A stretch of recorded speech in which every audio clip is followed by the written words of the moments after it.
Hello guys, this is Mr. Cole going over our last big part of this chapter and really kind of bringing together everything we've been talking about this week into the why. Okay, so this is kind of why the Federal Reserve does what they do.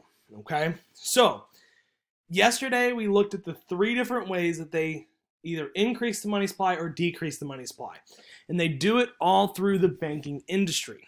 Okay, now there's a reason for why they do this. Okay, if they take expansionary monetary policy, if they take the plan of trying to increase the amount of money in circulation, increase the amount of loanable money that banks have, this we know makes it cheaper to borrow, right? Interest rates go down.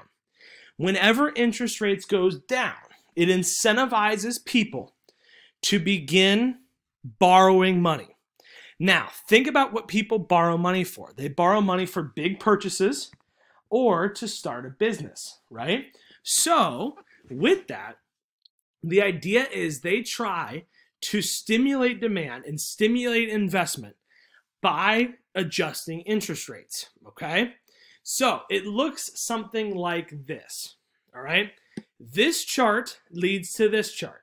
Now, we've been working with this chart during fiscal policy, right? But we want to bring back here with our supply and demand of money. Right here is the monetary policy side, and we'll see what ends up happening. So let's say the Federal Reserve decides to take expansionary policy, okay? When they take expansionary policy, they are doing three things. They're buying bonds, they're lowering the RRR, and they're lowering the discount rate. Okay, I'll move this over here. That's what they're doing, okay? Now, by doing this, by buying bonds, by lowering the RR and lowering the discount rate, they have given more money to banks to lend out. This, as we saw yesterday, has caused interest rates to go from there to now there, cause them to fall, okay?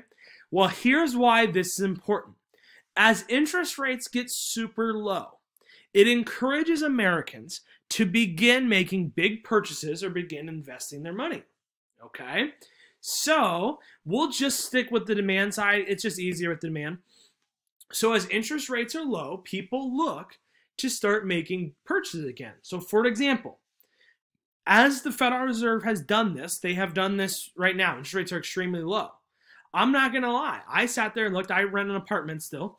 I sat there and looked at, hey, you know what? Should I jump on and buy a house with interest rates being so low? I've had 2 or 3 people text me, hey, maybe you should buy a house. Interest rates are so low right now, right? It causes people to be incentivized to jump on it while the price is low.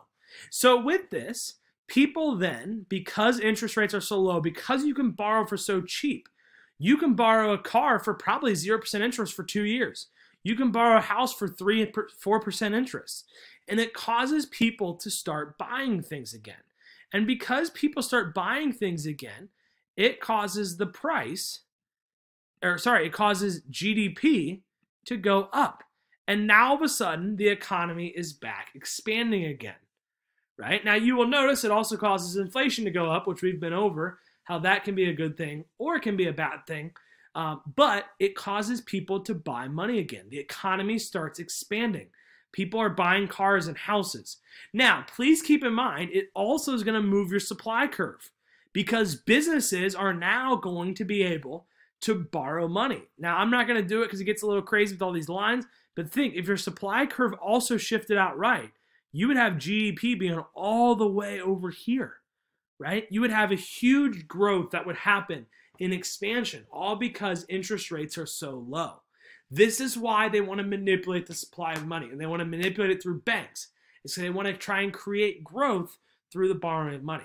I'm going to pause here for a second until I go back to contractionary. Alrighty, we're back. So we have, on the other hand, okay, the Federal Reserve might decide sometimes to decrease the amount of money that is in circulation, where they will kind of take money away from banks, which will in turn make it more expensive to borrow.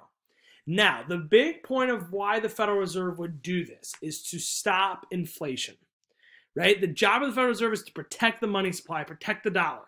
So if inflation is too high, they will decide to raise or lower the supply of money to try and stop inflation. And here's how it works. Let's say they decide to sell bonds, they decide to raise the RRR, or they decide to raise the discount rate. Okay? These actions would cause the supply of money to shift left. Okay? When the supply of money shifts left, that causes interest rates to go up. Well, when interest rates goes up, it encourages people to stop borrowing money, to stop buying that car, to stop buying that house, to stop borrowing that money for your business, right? And that causes then demand to begin slowing down to where demand shifts to the left, okay? When demand shifts to the left, showing it shifts left there, okay? Look at what happens to inflation and look at what happens to price, okay? Or prices. So prices go down. The problem is GDP goes down with it. So there are times where the Federal Reserve actually does decide to intentionally slow the economy down in order to control inflation. Now, luckily, it doesn't happen a whole lot, but it does happen. Interest rates 15 years ago were way higher than they are today, way higher. Today, they are so much cheaper. Well, that's because back then we had about a 10, 15-year expansion, and inflation started to become a problem. Okay, inflation luckily has not been a problem recently for us, so we've kept interest rates very, very low. But in the 1970s, when inflation was really bad, the Federal Reserve had interest rates at almost 20%. It was extremely high. So they will adjust interest rates to do that. And that's ultimately one of the real powers of the Federal Reserve, is that because they are not elected, they don't have a problem slowing the economy down. They don't have a problem raising interest rates. It's not real good for a politician, for let's say President Trump, to come out and say, you know what, I want to raise interest rates. Because that's going to get people, things cost more money now. People don't like that, right? I want to borrow my money for my car at 0% interest, not at 4% interest. So with that, that's one of the powers the Fed has. I put everything in kind of one spot for you there to try and help you out, by the way, okay? All right, so some of the problems. Things don't react necessarily as fast as the Fed wants.